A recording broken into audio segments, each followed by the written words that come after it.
Video yang memperlihatkan seorang paman tega menganiaya keponakannya sendiri di Kabupaten Bulukumba, Sulawesi Selatan, viral di media sosial. Berdasarkan penelusuran tribunnews.com, video aniaya itu diunggah sejumlah akun Instagram dan X sejak Rabu, 11 September 2024. Hingga Kamis, 12 September 2024, video paman aniaya keponakan itu sudah ditonton lebih dari ratusan ribu kali. Warganet ikut meramaikan dengan berbagai komentarnya, termasuk meminta polisi segera turun tangan menangkap pelaku.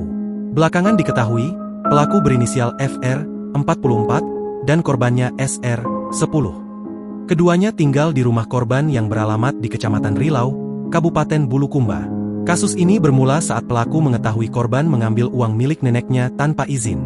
Hal tersebut membuat FR naik pitam hingga menganiaya korban pada Minggu, 8 September 2024, sekira pukul 17 waktu Indonesia Tengah. Kasat Reskrim Polres Bulukumba AKP Aris Satrio menjelaskan pihaknya langsung turun tangan tidak lama setelah video viral. Sedangkan pelaku ditangkap pada Senin, 9 September 2024, sekira pukul 00.30 waktu Indonesia Tengah. Pelaku langsung diserahkan ke PPA Polres Bulukumba guna penanganan lebih lanjut. Beberapa hari lalu terduga kita amankan. Sekarang sudah ditetapkan sebagai tersangka.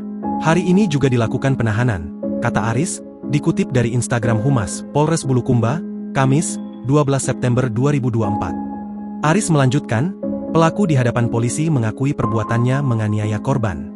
Terkait motif pelaku melakukan kekerasan itu, karena bermaksud memberikan pelajaran kepada korban yang sering mengambil uang milik neneknya tanpa izin, tambah Aris. Kini, FR harus mempertanggungjawabkan perbuatannya. Ia dijerat pasal yang disangkakan, yaitu Pasal 80 Ayat 2 Jungto Pasal 76C Undang-Undang Nomor 35 Tahun 2014 tentang Perlindungan Anak, ancaman hukuman 5 tahun kurungan penjara. Download Tribun X sekarang, menghadirkan lokal menjadi Indonesia.